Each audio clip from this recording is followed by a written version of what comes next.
welcome. My name is Ana Lucia Escudero, and I'm a communicator at IDB. Today, I'm happy to be here with Olivier Mussat. He's the CEO of Atome. Thank you so much, Olivier, for being here. Thank you very much for having me. Today, we're going to talk about green hydrogen and what it is and how we can use it for fighting climate change in the region. So, Olivier, please tell us. I think that everybody has heard about green hydrogen these days. It's kind of been a buzz.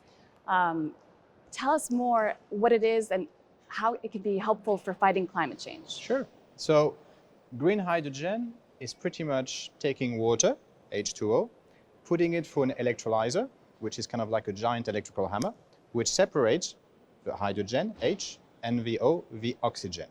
So hydrogen is a base chemical. And with that base chemical, you can do many things. You can make ammonia as a fertilizer. You can use hydrogen directly into cars to power cars, and you can use it in your power sector.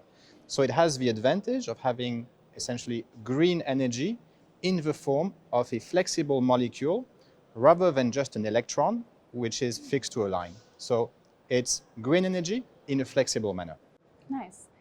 So that's helpful because I know everybody knows a little bit about that, but that's very helpful for bringing it down to earth. And tell us more, how is green hydrogen the trend these days to talk about how it can help increase climate action for the world? Of course. So because it's a molecule, it can be used into many places and many industries which are very hard to decarbonize because you cannot just plug yourself into a wall. So with green hydrogen, you can decarbonize industry. You can actually use it to decarbonize the production of steel. You can use it to make ammonia to then decarbonize shipping, right? Again, you cannot have a massive battery for a ship. You can use ammonia in the decarbonization of coal-fired plants. So you put ammonia into coal, it increases the calorific value of coal, and it reduces the carbon emission. And most importantly, because this is our business model, so we are a bit biased, you can use hydrogen to create ammonia to then create fertilizers. Right? Today, 50% of all fertilizers are made from gas and coal. So it's a huge challenge from a climate point of view. And it basically estimated that hydrogen as a molecule has the potential to displace 10% of all oil and gas and coal over the next 20 years. So we're talking about 10 million barrels a day that you can replace by green molecules. That's fantastic. I did not know that. Thank you for sharing. I think that helps everybody see the potential for green hydrogen. And it's also multi-purpose. I'd like to now ask you, in Latin America, what are the comparative advantages that our region has in terms of green hydrogen? So, number one, to produce hydrogen, as I said, you need electricity. You need cheap electricity. 70% of the cost of producing green hydrogen is related to the cost of electricity. So you have access to green energy in Latin America in a lot higher way than in other places, whether it's hydro, wind, or solar. The other side is you also have a huge domestic market, right? Basically, for example, Brazil is the world's largest importer of fertilizers today.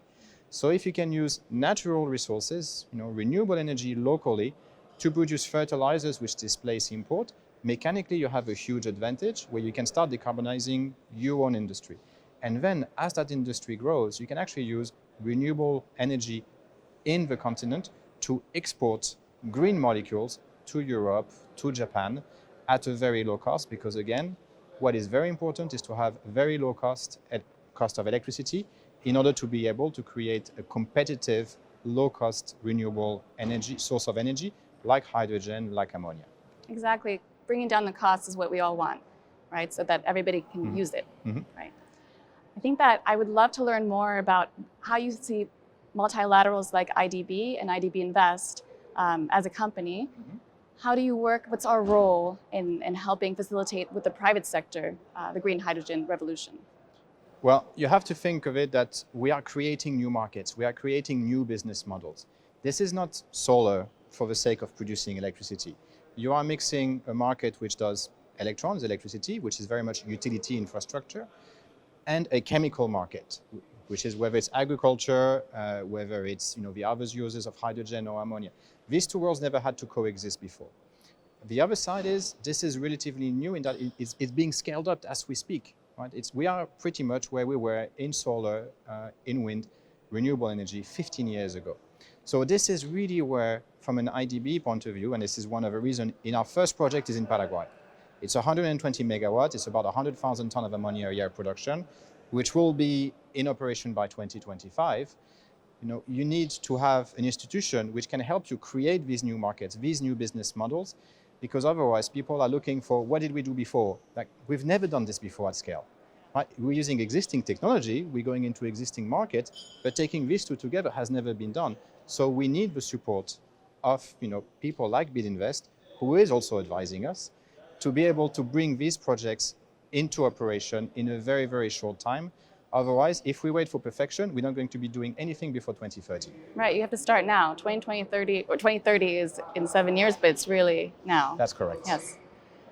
No, I'd love to learn more as well. For 2023, you talked about this project in Paraguay. Is there anything else that you see on the horizon that we should take note?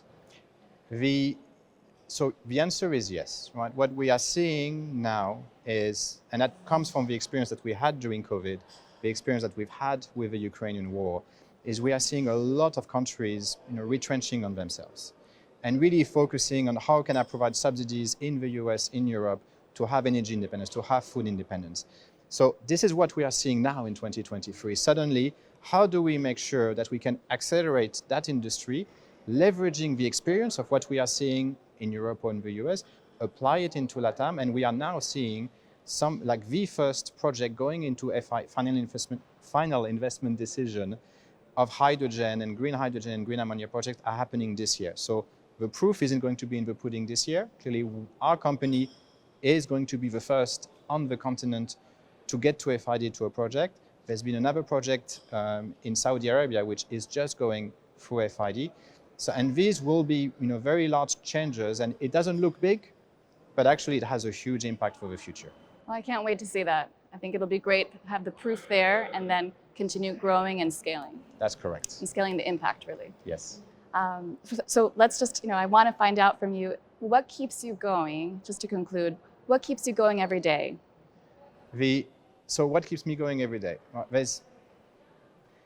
So I come from a place where I used to be an engineer in the power sector. I used to be an engineer in the oil and gas sector. I used to finance energy sector. I actually worked for the IFC, another MDB, for nearly 10 years. And what I saw is you have a lot of capital which is saying, I want to do green, but I want to do it at reduced risks. And this is why I chose to be on the project side, is to put together projects which can attract that type of financing. And so creating a market for me is incredibly exciting, but you are learning absolutely every single day. Right? And there's a great phrase from Winston Churchill, which say, success is not final, failure is not fatal, but it's the courage to continue that counts. And so we want to continue and push and push and push, especially when we know that we can have the support of institutions like Bidinvest who believe in what we are trying to do, but also who believe that we need to actually get out of bed every single day, create this new market, which will have an impact for this generation and the next. I love it. Thank you so much, Olivier, for your time and sharing with everybody a little bit more about green hydrogen and how we can look forward to it for the future. Thank you very much. Well, thank you everyone for watching. We hope that you enjoyed it. If you want to learn more about green hydrogen, please check out our website and our social media. Thank you so much.